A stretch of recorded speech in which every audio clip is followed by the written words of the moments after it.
Apa papa tidak ingin anak papa ini bahagia? Tanya Malik dengan tatapan kecewa. Apa papa lupa bagaimana hancurnya hidupku saat ditinggal Karin? Aku kehilangan semangat dan gairah hidup, Pak. Aku menderita. Dan sekarang saat semangat dan gairah itu kembali, apa papa tidak mau mendukungnya? Papa tidak mau membantuku meraih kebahagiaan lagi? Aku ingin menghabiskan sisa hidupku dengannya dan Kamal, Pak. Apa itu salah? Tanya Malik lalu menghadap sembari mengusap wajah kasar, frustasi karena merasa sendiri tanpa ada yang peduli. Apa rencanamu? Pertanyaan papa membuatnya kembali menatapnya. Papa mau membantuku? Tanyanya dengan mata berbinar bahagia. Papa mengangguk meski terlihat sedikit ragu. Apa yang harus papa lakukan? Surat kematian, Pak. Karin tidak bisa mendapatkan hak-haknya kembali sebagai warga negara karena sudah dicatat mati. Makanya pertama-tama kita harus mengurus pembatalan surat keterangan kematian itu. Bagaimana caranya? Tanya papa bingung. Surat keterangan kematian tidak bisa dibatalkan sepihak, Pak. Kita siapkan saja syarat-syaratnya dulu. Nanti akan diperiksa di pengadilan dan tentu saja Disduk Capil akan terlibat karena surat kematian diterbitkan dari mereka. Pokoknya kita tinggal ikuti prosesnya saja, jelasnya. Lalu setelah itu, tanya Bapak lagi. Kita gunakan alasan ini supaya aku bisa kembali menikah dengannya, Pak. Bilang saja aku udah terlanjur menganggap kami bercerai karena kematiannya. Makanya pernikahan itu harus diulang, katanya bersemangat. Apa Karin akan percaya? Bapak terlihat ragu. Pasti percaya, Pak. Toh memang benar kan? Dia udah tercatat meninggal. Tapi Malik, ayolah, Pak. Petangnya dengan nada memohon. Papa bantu aku bicara kepadanya ya. Kalau aku sendiri yang mengatakannya, takut Karin malah ragu. Bapak menghela napas berat, tapi pada akhirnya mengangguk setuju. Terima kasih, Pak. Kalau bukan Papa, siapa lagi yang akan membantuku? Ucapnya dengan perasaan lega. Ya udah, kamu makan dulu dengan Karin dan Kamal. Setelah itu baru kita ajak dia bicara. Iya, Pak. Malik mengangguk dengan senyuman bahagia. Ayo. Ketika membuka pintu, Malik terkesiap kaget. Malik berdiri mematung dan spontan menahan napas saat mendapati Karin sudah berdiri tepat di depan pintu, memandangnya dengan ekspresi yang tidak bisa dijelaskan. Karin, gumamnya pelan lalu menelan ludah sesak payah. Sejak kapan kamu di sini? Tanya Malik dengan jantung berdebar kencang tidak beraturan. Bagaimana ini? Apa Karin mendengarkan percakapan kami tadi? Gawat. Apa yang harus aku lakukan sekarang?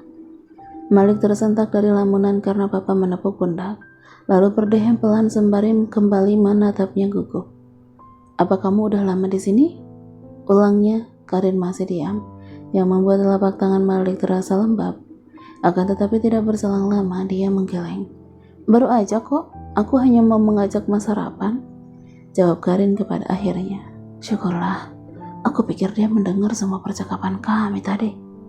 Iya, ini juga aku baru mau ke sana. Ayo, ajaknya jangan dijawabnya dengan anggukan, lalu pergi lebih dulu sambil menggendong Kamal. Apa Papa bilang? Kita tidak akan bisa tenang dengan terus membohonginya seperti ini, Malik. Coba pikirkan kembali sebelum terlambat, ucap Papa pelan. Tidak ada yang perlu dipikirkan lagi, Pak. Aku udah yakin dengan semua ini, sahutnya lalu mulai melangkah menyusul Karin. Karin sedang menyuapi Kamal saat Malik tiba di sana. Dia hendak mengambilkan makan, tapi Malik melarang dan memintanya melanjutkan menyuapi anak mereka saja. Boleh aku tanya sesuatu? Tanya Malik untuk memecah kekekuan di antara mereka. Karin menatap sekilas lalu mengangguk. Berapa usia Kamal sekarang? 8 bulan? Malik mengangguk bingung harus bicara apa lagi. Kenapa Papa dan Mama tidak ikut sarapan? Tanyanya lembut. Malik yang hendak menyuap pun sontak tidak jadi dan spontan menatapnya. Seperti mimpi, Karin lebih dulu mengajak bicara dengan nada tidak sedingin kemarin-kemarin. Papa sedang menyuapi Mama di halaman belakang. Katanya sekalian berjemur matahari pagi. Jawab Malik dengan dada berdebar. Bahkan Malik kesulitan untuk menahan senyum. Ini benar-benar awal yang baik.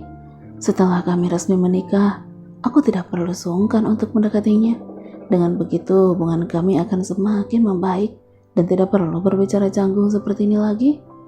Aku mau bertanya sesuatu, Mas. Tanyalah, sahutnya bersemangat.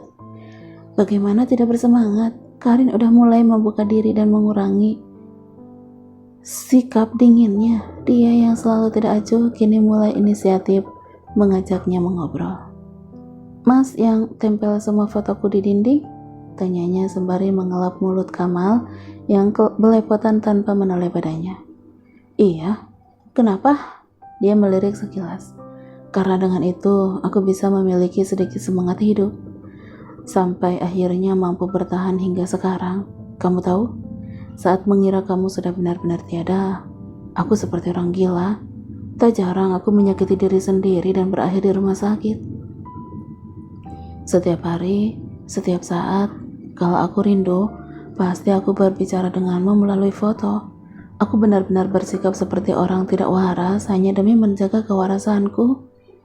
Malik tergagah sembari menggeleng saat mengingat masa kelam itu. Karena dengan begitu, aku merasa kamu masih ada di sisiku. Syukurlah doa itu di saat aku mulai pasrah dan menyerah, kamu ternyata masih hidup dan kembali ke sini. Ucapnya sembari menatap lekat matanya. Karin hanya tersenyum sangat tipis, lalu kembali menatap Kamal yang sedang memainkan ujung himarnya. Lalu, jika aku memang pernah tinggal di rumah ini, kemana semua pakaianku? Dek, bagaimana aku menjawabnya? Tidak mungkin kan? Aku memberitahu Karin yang sebenarnya. Bisa kacau kalau aku bilang semua pakaiannya telah dibuang. Setelah aku mentalak dan mengusirnya. Mas, panggilnya karena Malik masih diam. Bingung. Oh, itu kamu tahu kan? Kalau kepergianmu itu udah membuatku sangat menderita. Saat berada di titik terendah, aku memang memberikan semua pakaianmu itu kepada orang lain karena merasa putus asa. Bahkan barang-barang pribadimu hampir aku buang juga jika saja aku tidak sadar itu salah. Karin mendengarkan dengan sorot matanya yang menatap serius. Semoga saja dia tidak menyadari usaha yang tengah mengarang cerita. Tolong jangan salah paham Karin, aku membuang. Malik tidak melanjutkan ucapan saat sadar itu jawaban yang salah. Bukan, maksudnya aku berikan semua barangmu pada orang lain hanya untuk supaya aku tidak terus terpuruk. Melihat semua pakaianmu selalu membuat hati ini sakit. Kamu mengerti maksudku kan? Ralatnya menatapnya gelisah. Aku mengerti, jawabnya, lalu kembali memutus kontak mata mereka. Terima kasih udah tidak salah paham, ucapnya lega. Sarapan kembali berlanjut tanpa obrolan. Hanya terdengar celotehan Kamal yang sesekali disahuti dengan candaan. Terkadang Malik tertawa kencang ketika melihatnya meniup-niup udara hingga bibirnya bergetar. Lucu sekali Kamal. Jika saja aku dan Karin udah menikah kembali dan kondisi kakiku udah membaik, mungkin kami bisa segera memberinya adik. Membayangkan hal manis itu membuat Malik tanpa sadar tersenyum lebar dengan wajah yang seketika terasa memanas. Kenapa mas? Tanyanya yang langsung membuatnya kembali gelagapan dan berusaha mengontrol perasaannya sendiri. Tidak apa-apa. Malik tersenyum malu, kembali menunduk dan merutuki kekonyolannya tadi. Bagaimana bisa aku udah berpikir jauh ke sana? Bahkan Kamal aja masih begitu kecil. Hal yang paling penting sekarang adalah mengurus pembatalan surat keterangan kematiannya dulu. Kasihan Karin kalau sampai tidak hak-haknya sebagai warga negara tidak dipenuhi. Usai sarapan bersama, Kamal duduk di pangkuannya, sementara Karin sendiri tengah mencuci piring. Sesekali dia menoleh saat mendengar mereka berdua tertawa. Malik berhasil membuat Kamal terkekeh geli dengan muka konyolnya. Mama, Kamal mulai sedikit berontak sembari menunjuk-nunjuk ke arah Karin. Sebentar ya sayang, Mama sedang cuci piring dulu, bujuk Malik sembari membenarkan posisi duduknya. Mendengar Kamal mulai merengek tidak sabar dan Malik tidak berhasil mendiamkannya, Karin bergegas menyelesaikan cuci piringnya, lalu mengambil alih Kamal dari pangkuan. Bertepatan dengan Karin yang hendak berlalu, Papa datang sembari mendorong kursi roda Mama. Seperti yang sudah direncanakan tadi, Papa meminta waktu untuk berbicara serius dan Karin setuju. Dia pamit sebentar untuk memberi ASI pada Kamal sebelum menyusul mereka ke ruangan keluarga. Malik menunggu dengan gugup, berkali-kali melihat ke lantai atas karena Karin tidak kunjung turun. Senyumnya mereka sering jantung yang berdebar ketika melihatnya keluar kamar dan tengah berjalan menuruni tangga. "Kamal tidur?" tanyanya berusaha mendekatkan diri. "Iya," jawabnya singkat, lalu duduk di sisi kanan sofa, sedangkan Malik di sisi kiri, menghasilkan area kosong tengah di sofa panjang itu. "Ada apa, Pak?"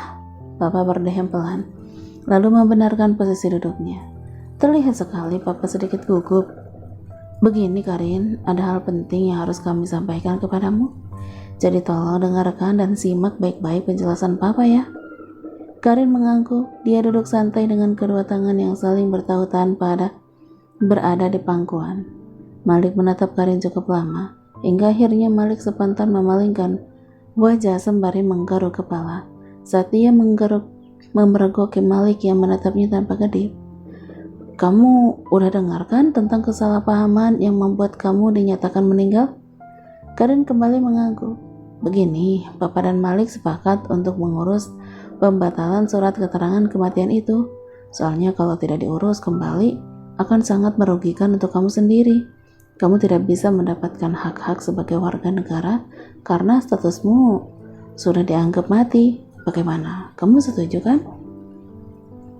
"Iya, Pak, aku setuju," jawab Karin tanpa ragu. "Ada satu hal lagi yang harus Papa jelaskan padamu." "Apa itu, Pak?" "Mengenai status pernikahan kalian." "Status pernikahan kami?" tanya Karin sembari menoleh sekilas pada Malik, lalu beralih pada Papa lagi. "Kenapa? Apa ada masalah?" Malik menelan ludah dengan kedua tangan saling meremas di pangkuan. Papa menjelaskan dengan detail persis seperti apa yang mereka bicarakan di kamar tadi. Malik hanya bisa diam menunduk sambil sesekali mencuri-curi pandang untuk melihat ekspresinya. Akan tetapi raut wajah Karin terlihat tenang, cenderung datar. Tidak kaget, tidak juga tersenyum. "Bagaimana Karin? Apa kamu tidak keberatan kalian melakukan akad nikah ulang?" tanya Papa. Kali ini Karin tidak seperti tadi yang menjawab dengan lancar. Lama sekali dia terdiam menunduk sampai membuat Malik harus menyeka keringat dingin di kening. Malik dan Papa saling melempar pandang. Jangan tanyakan detak jantungnya di dalam sana. Berdetak sangat cepat karena takut Karin akan menjawab dengan penolakan. Malik melirik Mama yang seperti ingin mengatakan sesuatu dengan telunjuknya yang mengarah kepada Karin. Akan tetapi fokus Malik kembali teralihkan saat Papa kembali berucap, "Bagaimana Karin? Apa kamu keberatan menikah kembali dengan Malik?" Papa mengulang pertanyaan. Malik memalingkan wajah, menghembuskan napas perlahan demi mengatur pernapasan yang mulai tidak beraturan. "Malik memang sangat mencintaimu Karin, tapi tetap saja keputusan ini mutlak ada di tanganmu. Jika kamu menolak, Papa juga tidak akan memaksa."